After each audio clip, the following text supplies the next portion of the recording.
الله وی چې دا ټول دنیا کې چې څونه مخلوقات دي کنه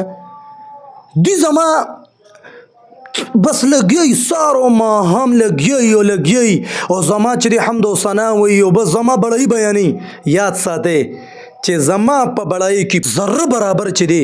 هغه دغه پکې ناراضي سیوا والی پکې ناراضي زه بنیاز ذات مسومت ذات يم زما په بړای کې سیوا والی دې سن ناراضي د دې په دستاسو په دې نیک اعمال سره چې تاسو زما ته بيداری کوي او دا نیک عمل کوي دا خو د ستاده پیدا پر الله تعالی ته قانون جوړ کړی دی چې دا ما کوم قانون جوړ کړی دی اے بندا په دغه دنیا کې په دغه احکاماتو د خپل پیغمبر په طریقې د قران مې درالې غلې دي په دې باندې عملو کې کامیاب دي کم نو الله وی او کو چر دا ټول مخلوق زمانہ فرمانی شروع کی کنه زمانہ فرمانی شروع کی ویات ساته د وړي ذره برابر زما په خدای کې کمی نه راځي زما په خدای کې کمی نه راځي دا خبريات ساته غوري نو په دې وجه کوشش پکار دی چې موږ د ګنا نه ځان ساتو